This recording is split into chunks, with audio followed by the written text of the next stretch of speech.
nuevos significados y reflexiones. Triunfo 96.9 FM te da la bienvenida a El Texto Sin Pretexto con el pastor Isaac Ruiz.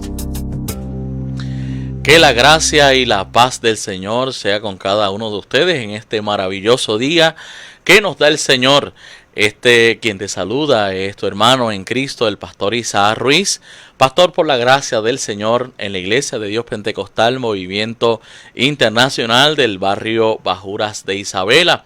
Y te damos la bienvenida a un nuevo episodio de tu programa de interpretación bíblica, El Texto Sin Pretexto.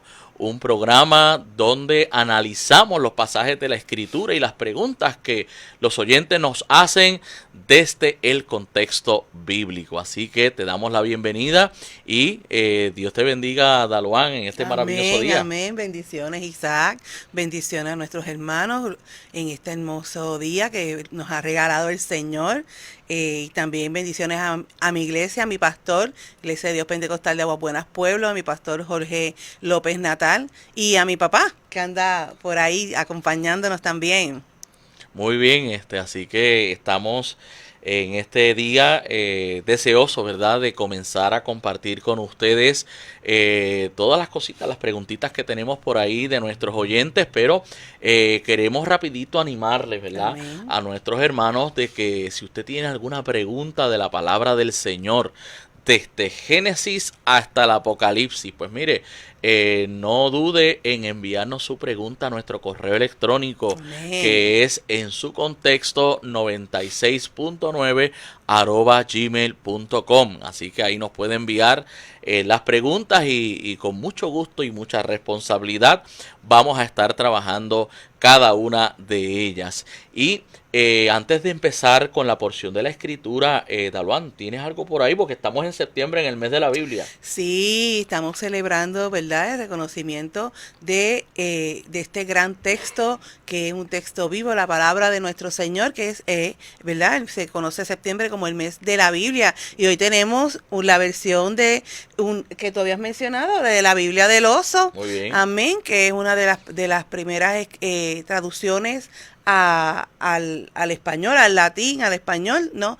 Y aunque tiene un poquito difícil de entender porque es español clásico, ¿no?, antiguo, pero es una Biblia muy hermosa, coleccionable y muy bonita. También tiene muchas ilustraciones para ver, es un buen ejemplo para ver cómo la Biblia ha evolucionado, cómo el arte bíblico ha evolucionado y sobre todo para ver, ¿verdad?, una evidencia del esfuerzo que han hecho hicieron tantas personas, tantos sacerdotes, amantes del Señor, para que nosotros podamos tener el texto que tenemos hoy día. Eso es así, ¿verdad? Y queremos resaltar eso que menciona nuestra hermana Daluán, que gracias al Señor, al esfuerzo de hombres, mujeres, de gente de Dios, gente piadosa, que ha dedicado su vida a estudiar los lenguajes originales para nosotros así tener en nuestro vernáculo, en nuestro lenguaje, la palabra del Señor. Así que por eso cada traducción que sale tenemos que darle, ¿verdad?, el respeto que se merece, porque acuérdese que el idioma es cambiante, ¿no? El idioma es cambiante. Escuchaba a una profesora de español hablar y decir, bueno, ya hay palabras que están en desuso. Y eso es lo que sucede, Sí. que por eso es que la Biblia constantemente se traduce a nuevas versiones para mantenerla en un lenguaje actual, ¿verdad? Amén. Así que, y reconocemos el esfuerzo de toda esa gente que se ha dedicado a lo que llamamos la crítica textual, que es básicamente ir a los manuscritos más antiguos y ver, ¿verdad?, ver con mucho cuidado que la expresión que se está traduciendo está cercana, ¿verdad?, o lo más parecido al texto original que fue escrito, ¿verdad?, en el Antiguo Testamento en hebreo, algunas partes en arameo y el Nuevo Testamento en griego. Así que y en unos contextos culturales muy distintos a los nuestros. Así que en buena hora, ¿verdad?, Amén. para septiembre, el mes de la Biblia, y animamos a todos los hermanos que en sus iglesias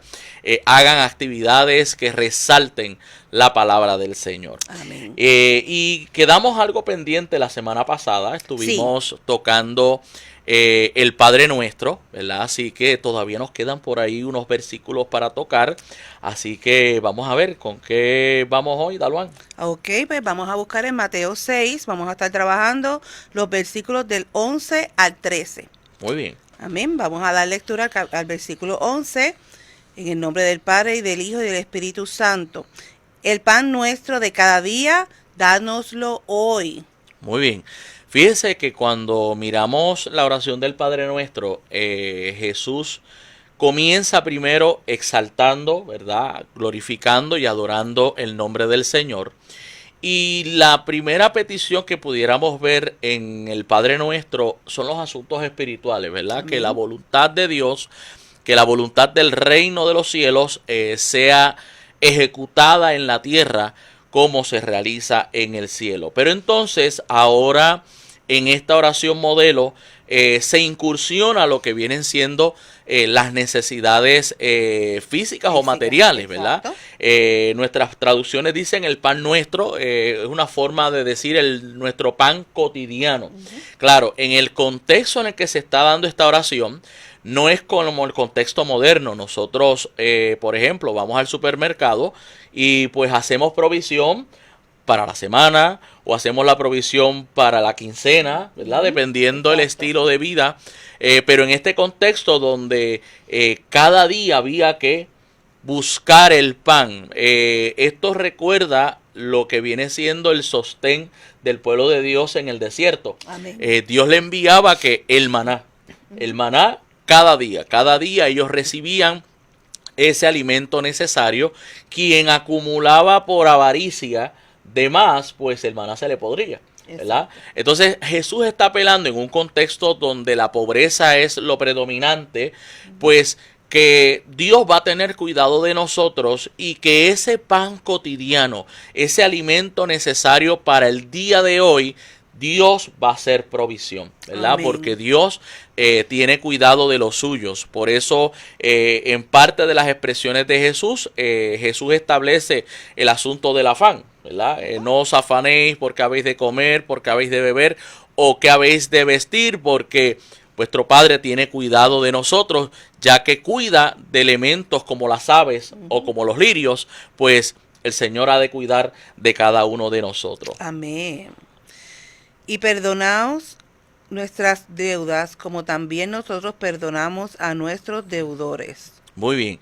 Y en este contexto, ¿verdad? Del verso 12, en la cultura hebrea se veía el pecado, que significa además, ¿verdad?, de errar al blanco, es una de las definiciones, pero el pecado se veía como una deuda. Por eso es que utiliza el término perdona nuestras deudas, porque cada vez que el ser humano cometía una falla ante Dios, era como si tuviese débito, ¿verdad? Voy a usar un término moderno. Tuviese débito. Cuando usted debita de una cuenta, usted está creando deuda. Y así era como el judío veía el pecado. O sea, que cuando pecábamos, pues entonces se veía como una deuda. Pero algo muy interesante, y es que establece, ok, yo pido perdón, pero ese perdón lo recibo porque también yo he aprendido a perdonar a quienes me ofenden. Y aquí entonces Jesús lo que está estableciendo es lo que siempre llamamos esa relación doble que debe existir en el cristiano.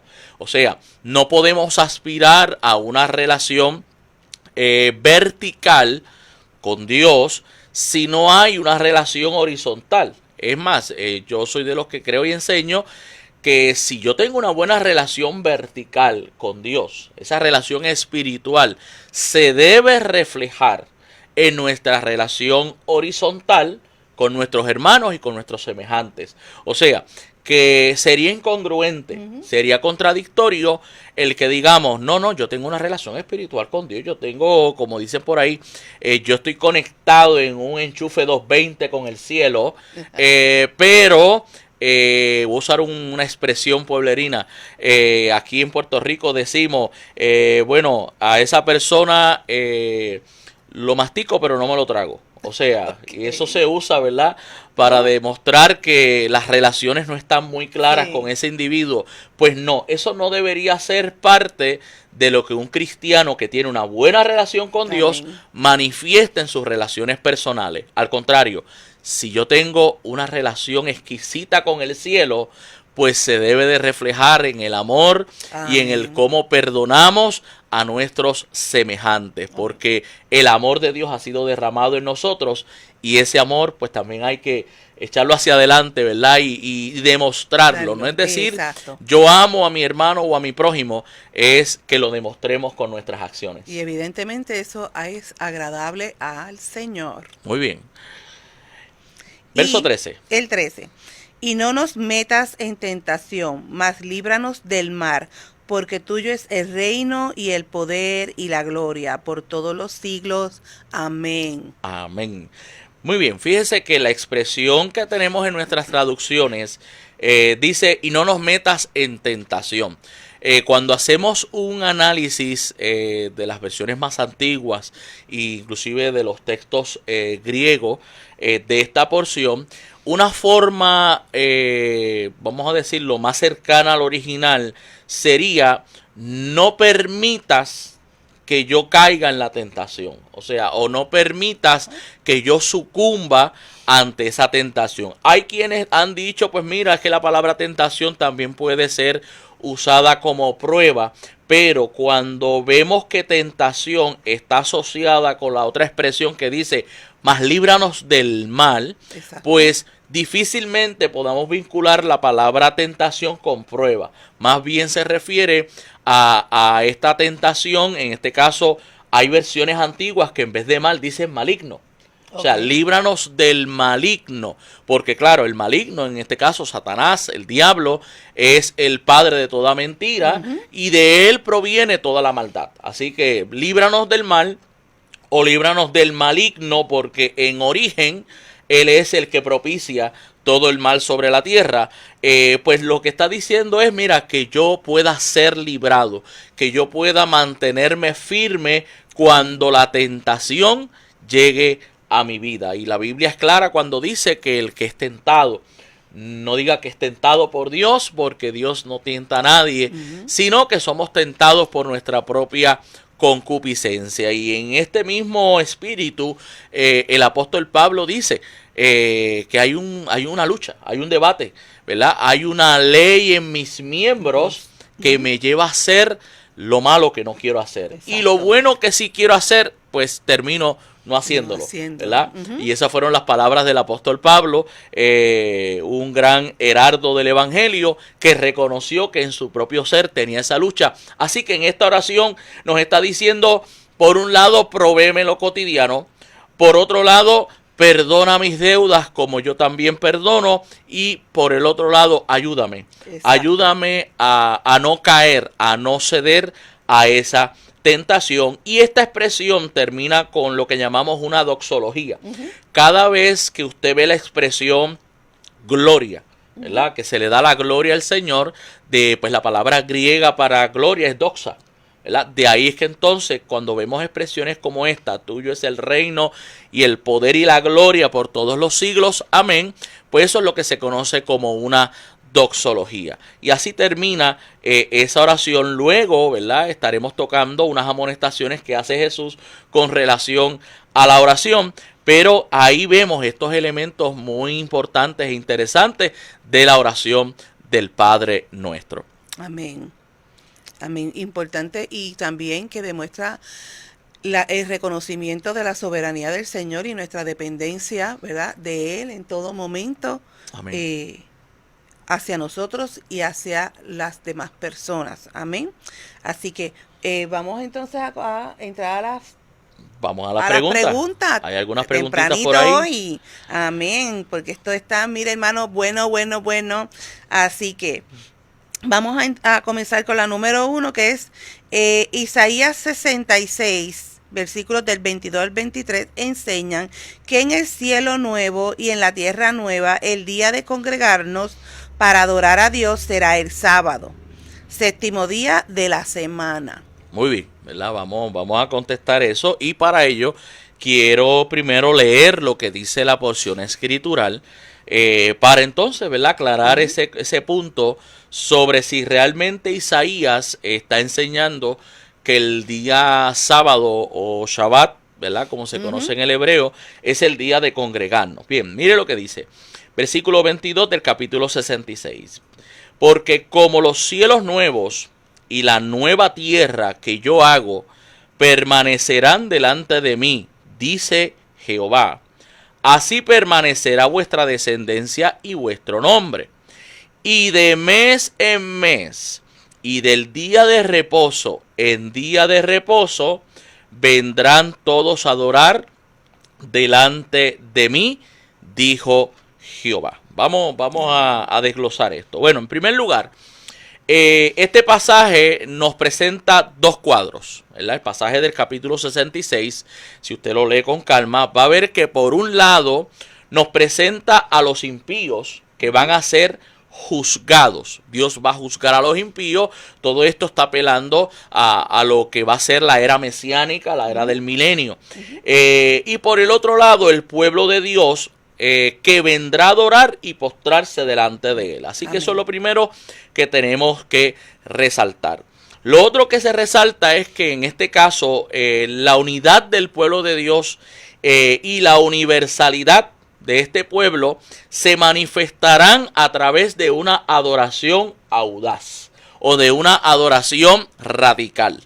O sea, cuando hablamos de esa adoración audaz, estamos hablando de que no va a ser que vamos a adorar 1 hora, 2 horas, me voy para casa. No, es una adoración radical, que es lo que establece el texto. Y lo que nos está diciendo el texto es que la adoración en ese tiempo mesiánico será una adoración continua, ¿ok?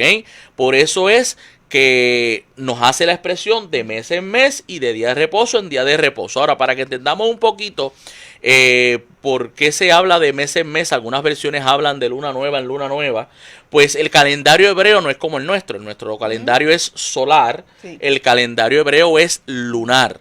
Entonces los días de luna nueva, que eran ciclos de 28 días, esos días eran también días de reposo, ¿verdad? Acuérdense que no solamente el mundo hebreo tenía el séptimo día, también tenía las festividades como día de reposo, las lunas nuevas como día de reposo, el primer día del séptimo año como día de reposo, porque el calendario se movía de 7 en 7, y en el año del jubileo, que era el año número 50, ese primer día, no importaba si cayera lunes, martes, miércoles, ese primer día de ese año número 50 también era que día de reposo. Así que lo que el texto nos está queriendo decir no es que nos vamos a congregar de sábado en sábado. O sea, en el reino mesiánico, quítese esa mentalidad de que yo voy domingo al culto o sábado al culto, el lunes descanso,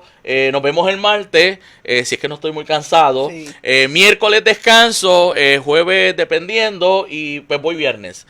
No, esa mentalidad no va a existir en el reino mesiánico. Lo que nos está diciendo es que, mire, de luna nueva a luna nueva, o sea, desde el primer día de un mes hasta el primer día del próximo mes, y desde un día de reposo hasta el próximo día de reposo, y otros textos en Isaías hablan de fiesta en fiesta. O sea, la adoración será tan continua y repetidamente ante Dios que constantemente, de mes en mes, de día de reposo a día de reposo, será la adoración. O sea, no habrá pausa, no será que adoramos 2 horas y me voy.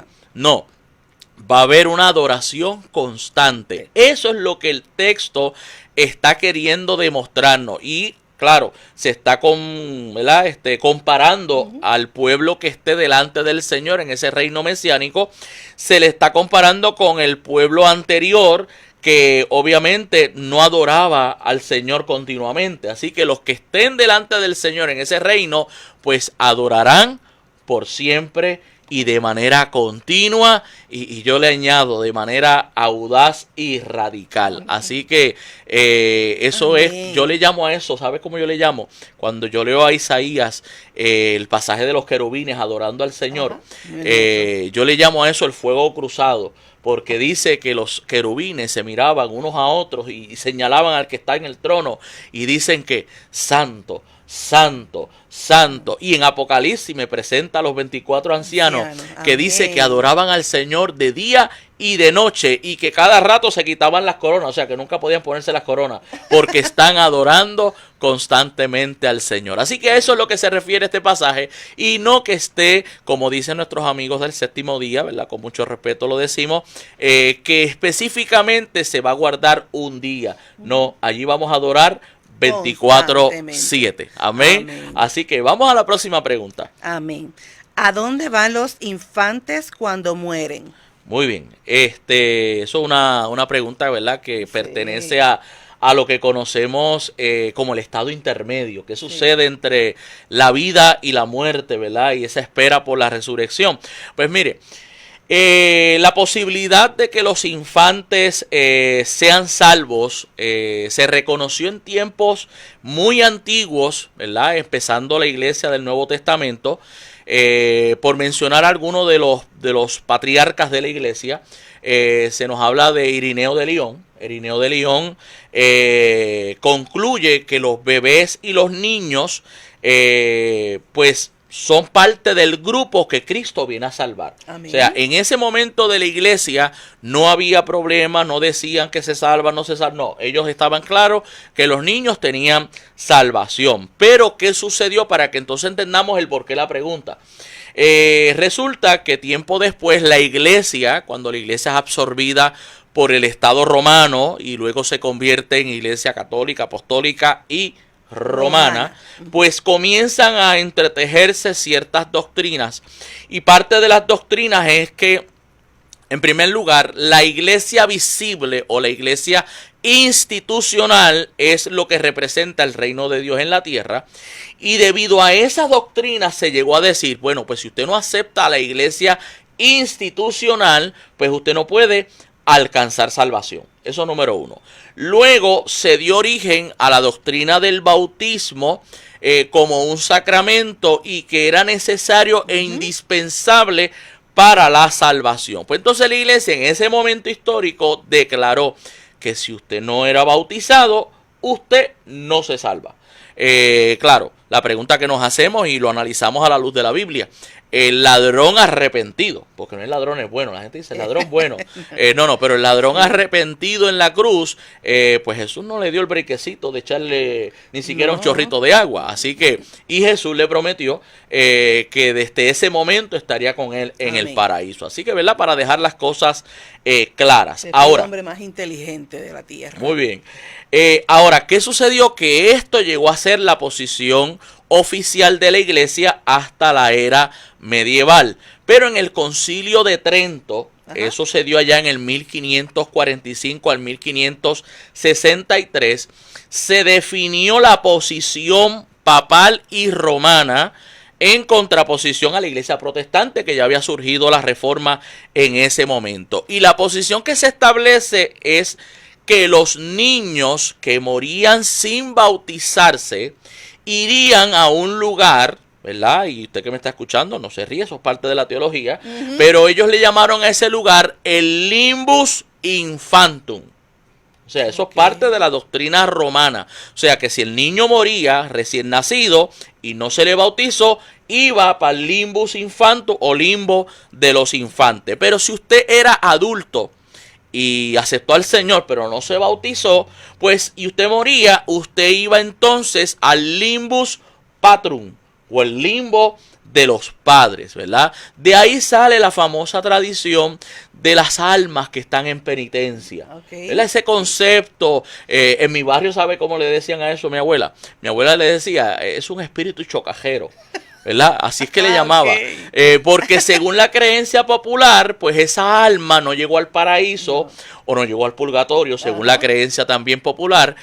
Pues ese espíritu se quedó rondando por ahí, ¿verdad? Y haciendo maldades a los vivos. Sí. Y de ahí entonces comienza a entretejerse todo este sistema doctrinal. Pero entonces la posición general, ¿verdad?, de las iglesias evangélicas, no solamente la iglesia pentecostal, las iglesias evangélicas en general, es que los niños, bautizados o no, alcanzan salvación porque los niños no han despertado, sobre todo específicamente los recién nacidos, no han despertado a la conciencia del pecado. O sea, ellos no tienen la conciencia de lo que es bueno y lo que es malo. Y por esa razón, esa es la posición de la iglesia, pero quise explicar esto porque entonces desconocemos el por qué se hace la pregunta, si los niños tienen salvación o no, y es debido a todo este desarrollo teológico que se hizo en la Edad Media. Así que esperamos, ¿verdad?, poder haber aclarado ese punto del hermano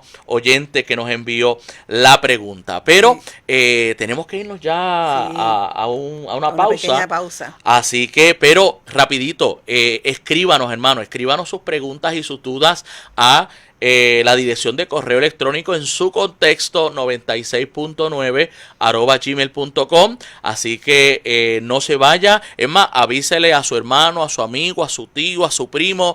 Déjele saber que el programa El Texto Sin Pretexto ya ha comenzado, para que se conecten a la emisora de Triunfo 96.9, la emisora que te hace bien. Así que regresamos en breve.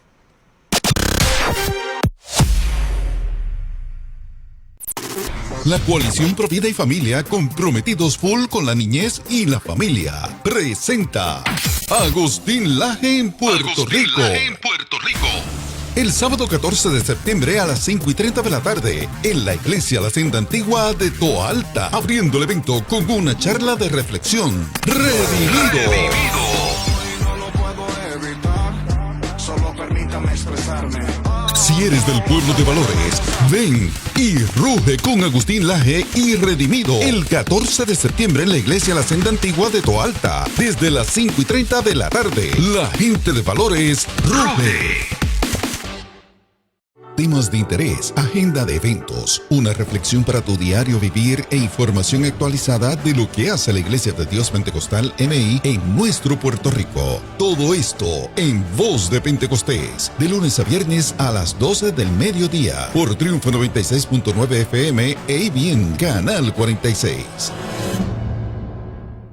Con buenas maquinarias y herramientas en mano, se construye un buen edificio. Con buena actitud, responsabilidad y deseos de superación, se llega lejos. Nuestra emisora es de trayectoria. Cubrimos la isla de lado a lado, con presencia en televisión y plataformas digitales. Lo que se anuncia, se vende.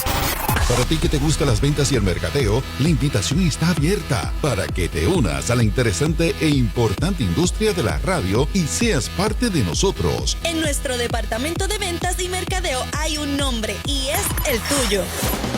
Aprovecha esta oportunidad de ingreso. Envía tu resumen a www.triunfo969.fm o a programación 96.9 @gmail.com, y también llámanos de lunes a viernes entre 8 de la mañana a 4 de la tarde al 787-999-0360. 787-999-0360.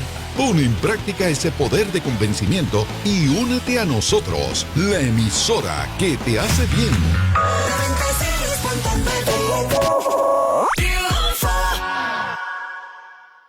Soy la doctora Ileana Rodríguez Nazario, farmacéutica. ¿Sabías que la insulina dura fuera de nevera hasta por 28 días? Durante una emergencia, si pierdes el servicio de energía eléctrica, consérvala en temperatura ambiente y nunca la coloques en una bolsa con hielo porque puede dañarse. Prepárate en diabetespr.org. No esperes hasta que sea demasiado tarde. Comienza a prepararte hoy en diabetespr.org. Un mensaje de la Asociación Puertorriqueña de Diabetes y la Cruz Roja Americana, capítulo de Puerto Rico.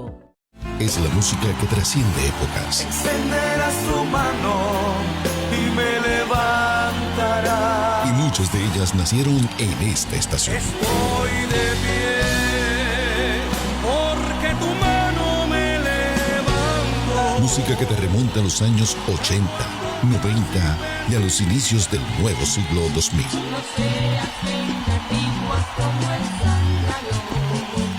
Música cuyo efecto sigue levantando y bendiciendo vidas. Cuando levanto mis manos, comienzo a sentir. Es Oldies 96, una travesía musical que transforma vidas. Oldies 96, domingos a las 9 de la mañana por esta estación. 96.9 Triunfo. Te hace bien. Si eres de los que desde temprano estás en la calle, ya sea para realizar gestiones personales, ir a estudiar o a trabajar, te dejamos saber que nos mantenemos junto a ti.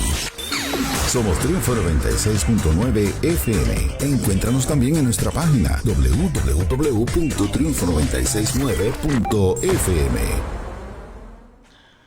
Y estamos aquí de regreso en tu programa, El Texto Sin Pretexto, tu programa de interpretación bíblica, donde analizamos el texto y las preguntas desde el contexto bíblico de la palabra del Señor. Y quien te saluda, el pastor Isaac Ruiz, junto a nuestra hermana Daluán Nieves. Y queremos, antes de seguir, rapidito saludar a algunos hermanos que nos están escribiendo a través de las redes, que están conectados a través del Facebook, en la página de Triunfo 96.9. Y saludamos por aquí a varios de los seguidores fieles, ¿verdad? Tenemos gente fiel que ya semana tras semana se conectan. Tenemos por ahí a Vali Mayra Peyot, ya usted sabe, una de mis fans, una de las más fieles, mi suegra, Milagros, Dios te bendiga. A la hermana Raquel Alma desde Bajuras, a la misionera Celia Galarza, que no está por ahí. Ay, Celia, a la directora del Centro de Mispa de Aguadilla, la hermana Elba López. Amén. Doctora Elba López está ahí conectada. Dios nos al las compañero pastor Edwin Alicea Torres también está conectado. Y reconocemos también al director de Educación Cristiana Internacional, el reverendo Jesús Santos, que está también ahí conectado. Así que le damos gracias al Señor por cada uno de ustedes que nos están, ¿verdad?, siempre semanalmente viendo. Y como siempre decimos, si usted entiende que este es un programa de edificación, compártalo para que otras personas también sean edificadas con el contenido que estamos compartiendo en este programa. Y creo que, Daluán, vamos a seguir con una pregunta. Sí. Vamos a ver qué tenemos por ahí. Amén. Seguimos con la número 3. ¿Acepta la Iglesia de Dios Pentecostal MI el término Theotokos para referirse a María como la Madre de Dios? Si separamos la naturaleza divina y humana de Cristo para decir que María es solamente Madre de Jesús, el hombre, y no la unión hipostática, ¿no estaríamos cayendo en la herejía del nestorianismo? Muy bien, bien. Esto es una pregunta que pues vamos a verla y quiero hacer la aclaración. Voy a tratar de ser lo más claro posible, pero esto es una pregunta que está apelando a lo que conocemos como historia del pensamiento cristiano. Así que vamos a apelar a varias cosas que sucedieron para el siglo IV, cuando se dieron unas controversias, y eso del Teotocos lo vamos a estar explicando a qué es que se refiere, pero me gustaría comenzar con la segunda pregunta primero. Muy bien. Donde se habla de un tal Nestorio, ¿verdad? Porque se habló del nestorianismo.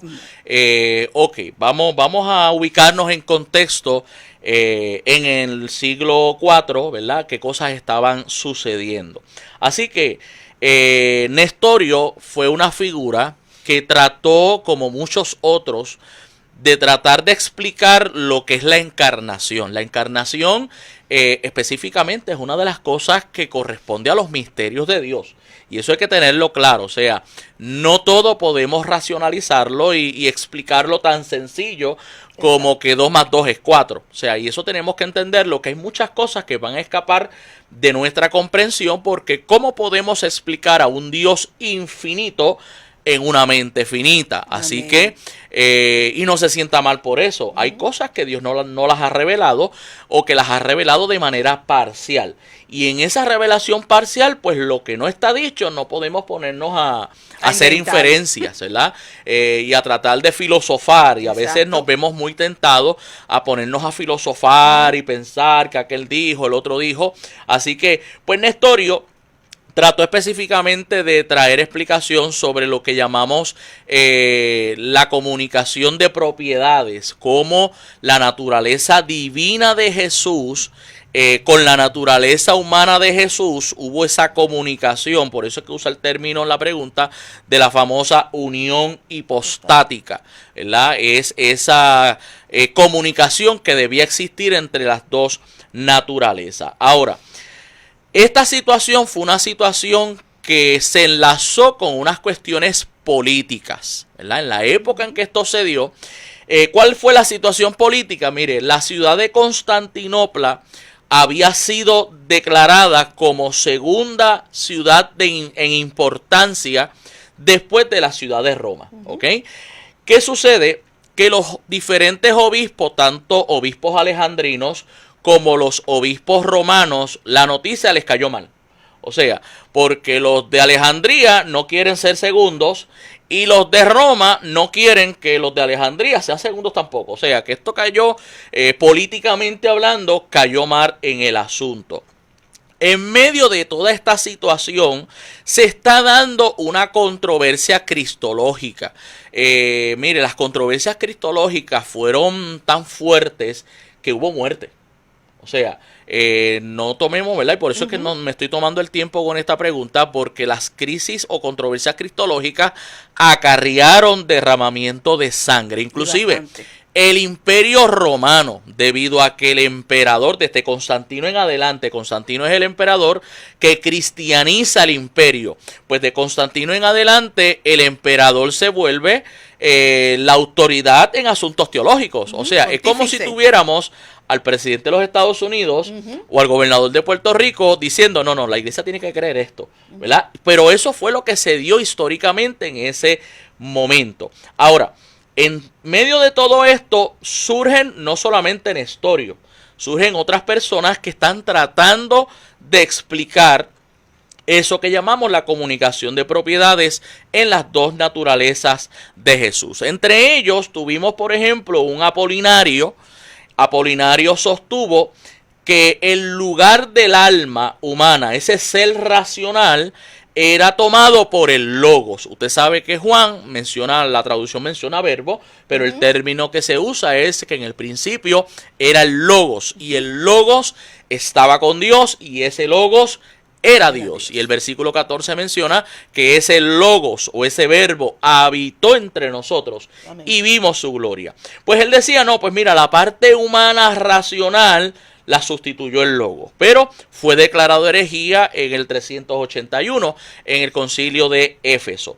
Ahora, hubo otro hombre llamado Eutiques, y Eutiques sostuvo que habían dos hipostasis, ¿verdad?, que se juntaron, o dos manifestaciones que produjo lo que se conocía como el monofisismo. Y obviamente estoy tocando por encimita porque el tiempo no nos da, sino tendríamos que dar una clase de historia del pensamiento cristiano que sería como 3 horas y pues no tenemos el tiempo. No, ahí se pueden ir a mispa. Sí, no, y quiero hacer una recomendación. A quien le interese indagar un poquito más en el tema, hay una fuente literaria y lo citamos aquí porque parte de la información lo sacamos de ahí.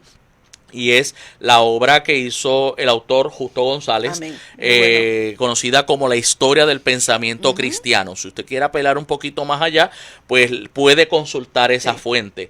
Ahora, también hubo otro llamado Cirilo, que Cirilo fue enemigo de Nestorio. O sea, a nivel teológico, Cirilo le hizo la guerra.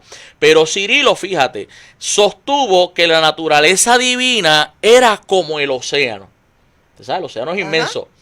Pero que la naturaleza humana era como una gota de vinagre en ese vasto océano. O sea que si hablamos de herejía, pues lo que sostuvo Cirilo era más herético que lo que sostuvo Nestorio. ¿Ok? Ahora, Nestorio, que el mismo Justo González, se hace la pregunta si Nestorio realmente fue un hereje. Pero ¿qué pasó? Nestorio venía de la escuela de Antioquía, la escuela antioqueña. Así que tenemos por un lado los romanos, tenemos a un lado los alejandrinos, y viene Nestorio, que representa la escuela antioqueña. Entonces, pues este fue como el chivo expiatorio. O sea, todo el mundo está enredado con diferentes explicaciones. Lo de Cirilo, si lo analizamos bien, es herético. Pero usted sabe, como dicen por ahí, el enemigo de mi enemigo, ¿verdad?, es mi amigo, y por ahí rompe la cosa. Pues se fueron por la situación política y buscaron ¿verdad?, a atrapar a Nestorio con su posición. Pero ¿cuál fue la posición de Nestorio? Nestorio enseñó lo que conocemos como la postura logos hombre, que es la postura que enseña que Jesús es 100% Dios, 100% hombre. Que si la analizamos bien, esa es la postura que la iglesia enseña hoy. ¿Ok? Pero, ¿qué sucedió? Que primero el término teokokos. ¿Qué significa teokokos en griego? Eso fue un término utilizado para aplicárselo a María, que significa la portadora de Dios, o algunos han dicho la paridora de Dios. Entonces, él sugirió que el término teokokos se cambiara por cristokokos, o sea, la portadora de Cristo. Pero ¿cuál fue el problema de Nestorio? Que Nestorio quiso dar tantas explicaciones y quiso ser tan detallista y quiso cubrir cada área, que complicó entonces la situación, ¿verdad? Y eso no le ayudó, adicional de que él era muy ferviente en su defensa, como los puertorriqueños. Usted sabe que los puertorriqueños pentecostales somos muy fervientes, y cuando predicamos parece que estamos peleando, pero no, es que defendemos con pasión lo que creemos. Amén. Pues esa efervescencia de Nestorio le jugó en contra, y sus enemigos teológicos pues pusieron en su boca cosas que él no había dicho. O sea, cuando se confirma y cuando se indaga y se estudia a detenimiento lo que sucedió, pues mire, después le preguntaron, mira, tú dijiste esto, y él dijo, no, es que eso no fue lo que yo dije. Y entonces pusieron expresiones que Nestorio no había dicho, ¿verdad? Y esto es importante porque a veces repetimos como el papagayo y decimos, pues Nestorio fue un hereje, pero ok. Hay muchos que fueron considerados herejes y hoy sus posturas son reafirmadas por la iglesia. Exacto. Que en ese sentido hay que tener cuidado con estos personajes históricos y hay que analizar las cosas de manera más objetiva. Ahora, quiero tocar entonces la primera pregunta. O sea, ¿acepta la iglesia el asunto del teokokos? Ok. La expresión teokokos, que se puso muy de moda en esa época, Nestorio mismo consideró que era una expresión demasiado atrevida, porque lo que está diciendo es que María portó a Dios. Pero si analizamos bien y con detenimiento, Dios es un ser infinito. Amén. Entonces, esa expresión del teokokos, aún los eruditos de hoy lo reconocen como una píldora venenosa. ¿Por qué? Porque si usted dice que sí, pues entonces distorsiona la humanidad de Cristo. Exacto. Pero si usted dice que no, pues entonces niega, por otro lado, la divinidad del Señor. Entonces, por esa razón, y quiero apelar a los eruditos de hoy, estuve investigando. Mire, los eruditos de hoy, después de todos estos concilios, después de todos estos debates, ¿sabes qué? Tienen sus reservas. Y no se atreven a decir lo que toda esta gente dijo. O sea, los eruditos modernos de hoy dicen, mira, esto pertenece a los misterios de Dios. Así que decir si María es el teokokos, si no es el teokokos, si es el cristokokos, mire, lo que sabemos es que el Dios infinito creó al ser humano finito. Y que el Dios infinito tomó forma finita. Amén. ¿Ok? ¿Cómo sucedió eso? ¿Cómo se dio la comunicación de propiedades? Pues mire, eso es algo que solo está en la mente y en la potestad y en el conocimiento del Señor. Amén. A veces pecamos, como yo digo, por presunción intelectual y pensar que hay cosas que podemos explicarlas de manera tan sencilla. Mire, la encarnación, con todo lo que eso implica, y la comunicación de propiedades entre las dos naturalezas, pues mire, eso es algo que pertenece a los misterios del Señor. Amén. Así que si los eruditos que saben más que nosotros dos, Daurán, reconocen en humildad que mira, esto se escapa ante nuestra comprensión, y el que lo podamos explicar de manera tan sencilla, pues yo creo que entonces nosotros también, que somos, ¿verdad?, cristianos de a pie, como decimos por ahí, pues mire, tenemos que entonces también callar y decir, pues mire, Señor, te seguimos sirviendo, sigue siendo nuestro Dios. Son cosas que corresponden a la mente infinita del Señor. No podemos pretender en una mente finita, y menos en una hora de programa, explicar algo que ni la misma Biblia, mire, ni Pablo, ni el apóstol Pablo se aventuró. O sea, Pablo habló un poco de la kenosis, pero Pablo mismo lo dejó, mire, llanito. O sea, ni el mismo apóstol Pablo, y yo no me considero mayor que Pablo, se atrevió a meterse en ese tema. Así que esa es la contestación que damos, ¿verdad?, a esta pregunta. Y que hay que ver lo que realmente es importante de todo esto, que es el nacimiento de nuestro Salvador. ¿Ok? Lo importante de que si Jesús es mitad o es mitad hombre, mitad divino, o es 100% y 100%, lo importante es que nació, que sirvió a la humanidad, que murió por nosotros, resucitó y nos dio salvación y vida eterna. Eso es lo importante. Muy bien, amén. Así que esperamos, ¿verdad?, la persona que hermano que nos hizo la pregunta, pues haber por lo menos, ¿verdad?, llenado esa necesidad de, ¿verdad?, de esta curiosidades explicación. que son buenas, porque es bueno también saber cómo es que ha ido también desarrollándose todos estos pensamientos, ¿verdad?, hasta nosotros disfrutar de lo que tenemos hoy día. Muy bien, y creo que ahora tenemos una pregunta que apela a Judas, al libro de Judas. Vamos a ver. Ok, ¿por qué disputaban Miguel y Satanás sobre el cuerpo de Moisés? Esto está en Judas 1, capítulo 9, versículo 12. No, sería Judas 1, versículo 9. Ajá. Bien, porque Judas tiene solamente un capítulo. Pues mire, vamos a leerlo. Si usted va a Judas, verso 9, dice, pero cuando el arcángel Miguel contendía con el diablo, disputando con él por el cuerpo de Moisés, no se atrevió a proferir juicio de maldición contra él, sino que dijo, el Señor te reprenda. Bien, vamos a tomar, ¿verdad?, varios puntos aquí en esta pregunta. Primero, que la mención que hace el verso 9 de Judas es única en toda la Biblia. O sea, de Génesis a Apocalipsis, obviamente en el Nuevo Testamento no se hace alusión, ni en Deuteronomio no se hace alusión sobre esto. Ahora, también quiero dejar claro, porque a veces nosotros nos vamos por la tangente o en los temas secundarios del tema principal que nos está tratando de explicar el autor bíblico. Y es que el tema principal del pasaje es el asunto sobre la blasfemia de las autoridades superiores, entiéndase, los seres angelicales. ¿Por qué? Porque había un problema en la iglesia de que había gente que se atrevía a proferir, ¿verdad?, y hablar de los seres espirituales, de cosas que no conocían. Entonces, se usa el ejemplo, ¿verdad?, del relato de Miguel, que no se atrevió a ¿qué?, teniendo mayor poder que un ser humano, a proferir palabra de maldición contra Satanás. Ahora, para que entendamos un poquito sobre Miguel, Miguel es identificado como arcángel en este libro, pero en el libro de Daniel es presentado como el príncipe que protege al pueblo de Dios, específicamente Daniel capítulo 12.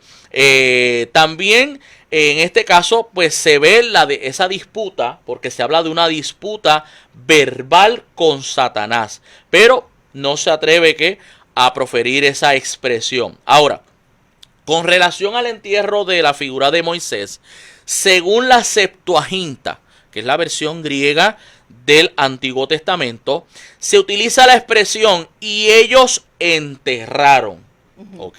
O sea que hay más de una persona enterrando a Moisés. Y por otro lado, Filón de Alejandría, que fue un filósofo judío residente en Alejandría, dijo que Moisés había sido enterrado no por una sola persona, sino por manos no mortales, sino de ángeles. Que los ángeles enterraron el cuerpo de Moisés. Ahora, la tradición basada, tenemos ya unos minutitos, pero vamos rapidito por ahí. La tradición basada en el testamento de Moisés y en el libro llamado La Asunción de Moisés, esto no está en la Biblia, me la hago la aclaración, pero es lo único que tenemos como fuente de tradición que se parezca a lo que dice Judas. Dice que cuando Moisés murió en la montaña, Miguel fue enviado a retirar el cuerpo. Cuando el diablo apareció, calumnió a Moisés y lo proclamó asesino. Dijo que Moisés era un asesino por haber golpeado al egipcio. Y el ángel, no tolerando la calumnia contra él, le dijo al diablo que Dios te reprenda. También en otro de los relatos de estas mismas fuentes dice que el diablo le dijo a Miguel que Dios le había mentido a Moisés al llevarlo a la tierra en la que juró que no entraría. ¿Ok? Y que el diablo se resistió y que el cuerpo de Moisés, Satanás lo reclamó diciendo que él era el dueño de la materia. Y como él era el dueño de la materia, que ese cadáver le correspondía a él. Y que entonces el arcángel Miguel le respondió que el Señor de los espíritus de toda carne te reprenda. Así que estas son las fuentes o las tradiciones que sostienen la expresión que utiliza Judas, porque no hay otra expresión bíblica que haga mención a esto. Así que esperamos, ¿verdad?, haber cubierto la duda de nuestros hermanos oyentes con relación a este tema. Bueno, el tiempo se nos ha ido rápido, Dalván. Sí, se nos quedó una en el aire, pero la vamos a tocar la semana que viene. Así que pendiente. Así que, pero no nos queremos ir de este espacio sin nuevamente invitarles a todos los hermanos, a todos los amigos, pastores, compañeros, mándenos sus preguntas, porque posiblemente la duda o la inquietud que usted ha escuchado puede ser la duda de alguien más. Así que envíenos sus dudas y sus preguntas a nuestro correo electrónico en su contexto 96.9 @gmail.com, en su contexto 96.9 @gmail.com. Así que, Dalván, unas últimas palabras antes de despedirnos. Muchas bendiciones. Se me olvidó saludar a la profesora María Teresa Velázquez. Bendiciones también a ella y a todos nuestros hermanos. Muchas gracias por estar con nosotros en el día de hoy. Y vamos a ver qué nos trae el próximo capítulo. Eso es amén. Texto sin pretexto. Así que buen fin de semana a todos. Así que, pues de esta manera nos despedimos de este espacio de tu programa, El Texto sin Pretexto. Así que te esperamos la semana próxima con más pasajes de la Escritura y con más preguntas de cada uno de ustedes en este espacio maravilloso. Así que la gracia y que la paz del Señor sea con cada uno de ustedes hoy, mañana y siempre. Triunfo 96.9 FM presentó al pastor Isaac Ruiz en El Texto sin Pretexto. No olvide que puede enviarnos su pregunta, duda o comentario a la siguiente dirección electrónica: en su contexto 96.9 @gmail.com. Regresamos la próxima semana en El Texto sin Pretexto.